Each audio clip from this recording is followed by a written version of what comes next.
Hi, I'm Ashley Adamson, and we're going to talk about body dysphoria and kind of like relabeling it and retransitioning it.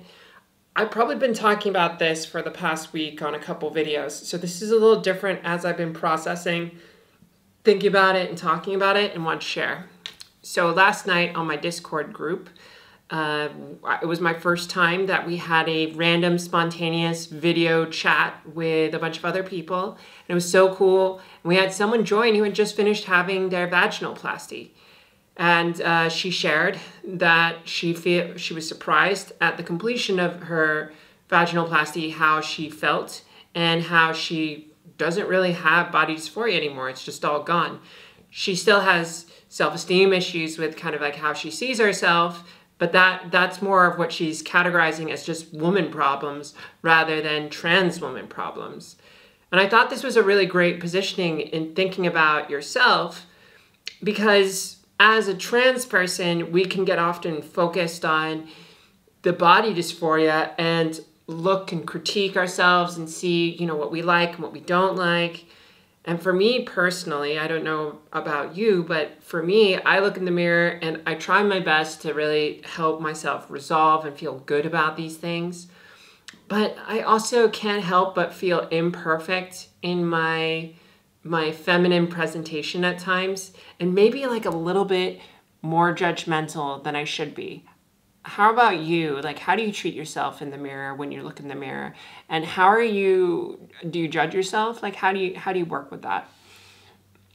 In another one of these videos, I think it's last week, about some like dysphoria and perception, we talked about the reticular activating system, or the filter that's basically in your mind, and how it filters out or filters in certain information, and how you create judgments which then lead to thoughts. And those thoughts can lead to the negative sensations and feelings of body dysphoria. But I think this is a little different because we're talking about the story of dysphoria and its relation into identity and how you identify with it. And I'll kind of tie this all together with my own personal story and realizations in hearing her story, which is that she basically said, I don't have body dysphoria anymore. I feel fine. I just have woman problems now. And I thought to myself, how do you react to that? I thought to myself, wow, trans girl, no dysphoria anymore? That's cool. I didn't really think that would be possible for me right now. But here we are with someone who's kind of just gone through this process and it's done. And why can't I feel that way now? I haven't had bottom surgery. I'm thinking about it and I'm leaning towards yes, but I haven't gone through that process, and I have to wait 2 years with the German healthcare system to even get one. But why can't I just not have body dysphoria now? Why can't I just perceive it as just like cis woman problems or just like woman problems? Maybe this is a little different for trans men because, I thought about this too. Is it different for a trans man, for them to have gender dysphoria with their body than it is for a trans woman? And on the surface, you could say yes, maybe, because a trans woman is trying to adhere to women beauty standards, and those are a lot harsher in terms of how constricted they are and what expectations are of a woman's body. And also, as someone who has gone through the testosterone regime of hormones, you get bone structure changes that are irreversible, right? So you're in this double configuration of being larger than you want to be as a woman, and then you're trying to fit potentially into the social construct of what's beautiful of women. Are you in that camp or not? I'd love to hear from you and kind of what your perspective is. And then as a trans man, you have a person who's been under the estrogen regime that's now going on to testosterone, which is actually making them, changing their bone structure a bit. And they have male beauty standards that they're trying to move towards too. So I think that there's no difference between a trans woman and a trans man in terms of moving towards some kind of standards that they're not just beauty standards. I should like dial that back and say like gender standards to somehow fit within the gender standards that's expected of what they want to be. But if you peel that back one more layer and you're labeling it as gender dysphoria, is it really gender dysphoria? Or is it just wanting to be appearing in a way that is attractive for your gender? Is that really like what it comes down to? Because I think it's a human trait, since we are social creatures, to want to fit in within these social structures. And to fit within these social structures, we need to be adhering in some shape or form to how they should manifest as a form.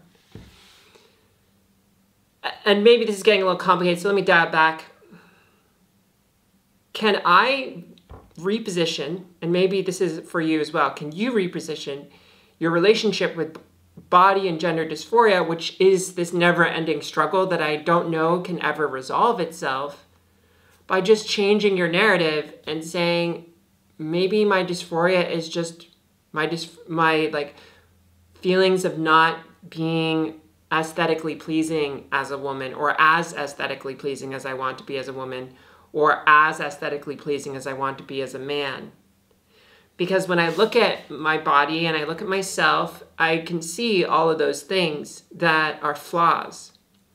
But isn't that like a woman thing to do, to see your body and to see your flaws and to create a distorted perception of what you think is attractive and what looks good?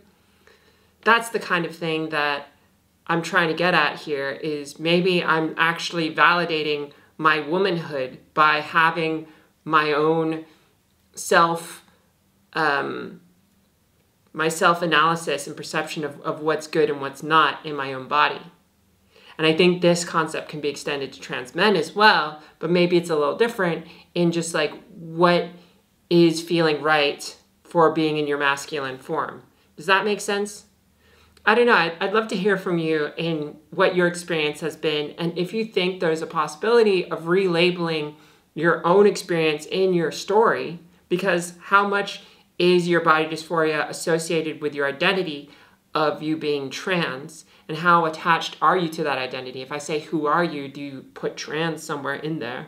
And what is trans to you? How do you define trans? Does it come with this story of overcoming or wanting to overcome gender dysphoria? I feel like this is a larger macro issue that most trans people deal with.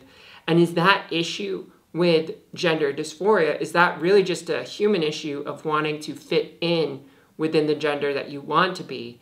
And that human issue can actually be validating in a way, because you're being just a self-conscious woman, or you're being a self-conscious or masculine man that just wants to adhere in a way to the way that society has kind of constructed around gender.